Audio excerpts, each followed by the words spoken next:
Man, this is not easy.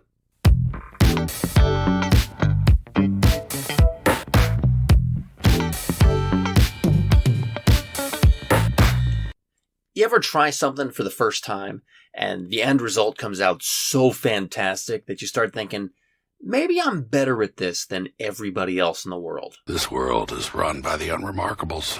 And then you ever take that unearned confidence and attempt a new project, which turns out terribly, to the point where you realize, oh yeah, I'm just a regular human being like everybody else. I don't have any special powers.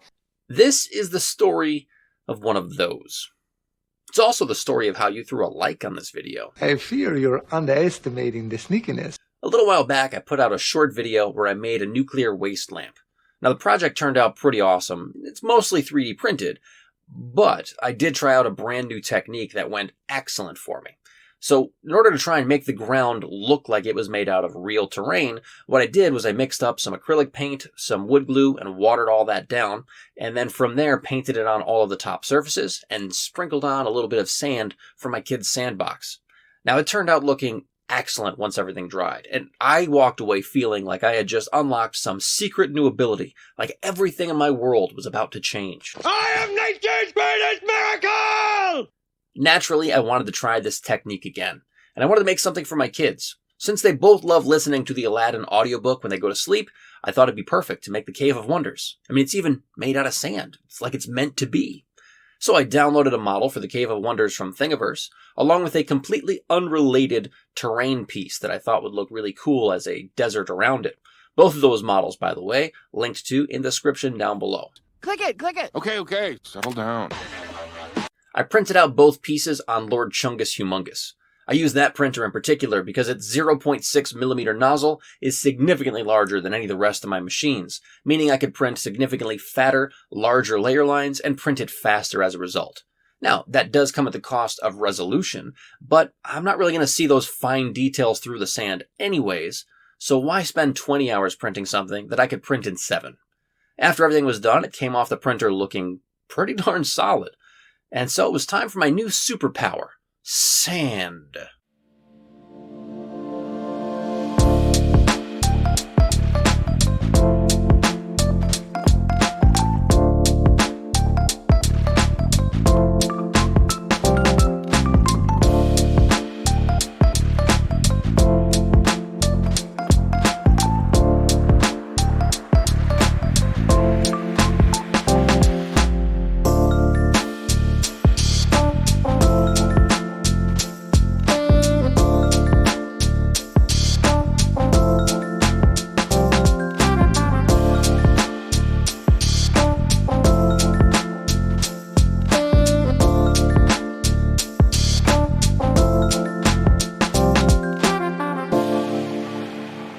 Have you figured out how I'm going to mess this thing up monumentally yet?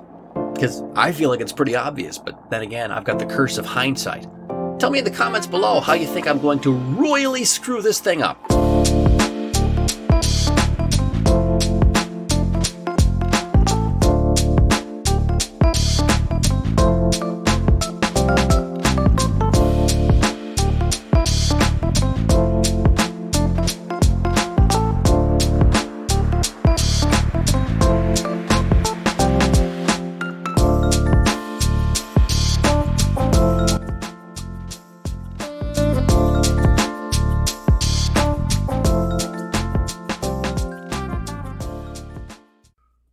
Oh boy. Okay, let's talk about what went wrong. First things first, that is the wrong sand. As I mentioned, I just went out to the sandbox. I scooped up a cup full of sand and brought that in. It's the wrong color. It's too coarse. It's actually got little pebbles in there along with some dried up leaves, and I don't even want to know what else is in this dirty, disgusting sand that I just sprinkled all over this thing. It doesn't look right. The other problem I ran into is that glue was too watered down. And so I had problems with coverage. I tried to solve for that by just putting on more and more layers, but the more layers you put on, the more detail you lose in the model. And it just came out looking like a blob. Look ye upon the mistakes of Ken and weep.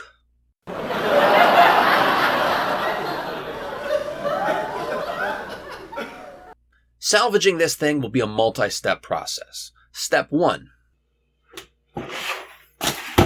I lied. Obviously, I'm not salvaging that thing. It's just a blob. Did you see it? The right thing to do is just start over from scratch. So I printed out both pieces again, and I'm going to make 3 major changes in order to avoid getting that same outcome, where I end up with a nondescript blob of dirty, coarse sand. So number 1, I'm going to use better sand. I found something on Amazon called desert sand, and it is really cheap. And those are the only 2 things that I need to know. Found my sand. Number 2, I'm going to use better glue. So rather than use that watered down wood glue, this time I'm going to use spray glue. I think it's going to get me better coverage and fewer layers and allow me to keep more of the detail of the model showing through in the final product.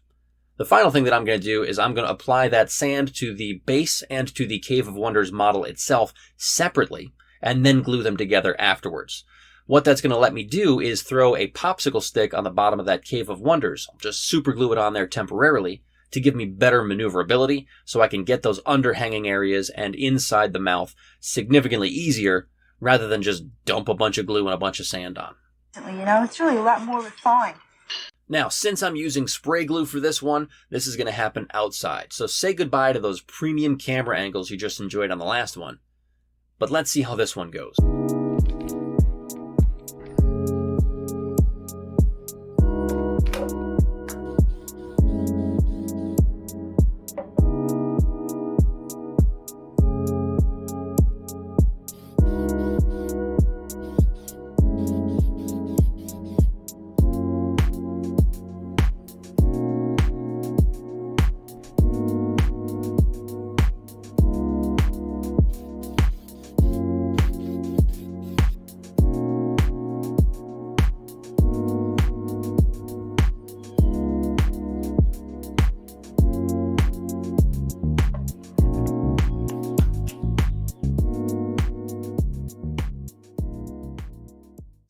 Okay, every part of that was better than the first time. Every single thing. I think it looks better, it was easier to do, it was faster, way less mess. Why didn't I do this stuff the first time? You should have thought of that earlier. It's looking so much better, but there's still something missing. Still something not quite right. And if you can't quite put your finger on it, let me help you out. It's the color. You see, even though I chose desert sand, and of course the Cave of Wonders is in a desert, they only ever show it in the movie at nighttime. And in the movie Aladdin, it's represented by just being straight up purple. Now, I don't want to paint this sand purple. I really don't. For one, I don't want to do the work. 2, I'm fairly certain it won't work and I'll have to start over for a 3rd time. And 3, it just generally feels wrong to paint sand. Like, it's not a thing that people should do. So what I want to try instead is taking this thing out and photographing it under some purple lighting. I think that should do the trick and give you a nice twilight effect. Not the movie Twilight, just like Twilight in a cartoon. I'm just going to do it.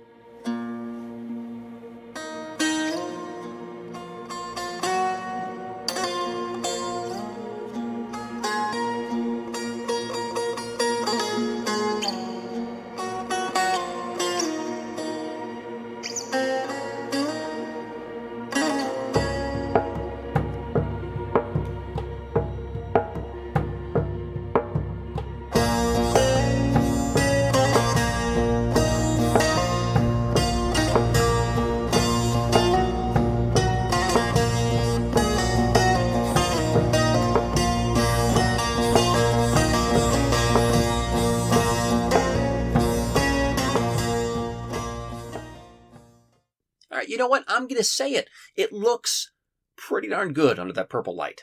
I also really appreciated getting an opportunity to take my fancy new camera out, throw some lenses on, and just play around with that narrow depth of field. I like it a lot.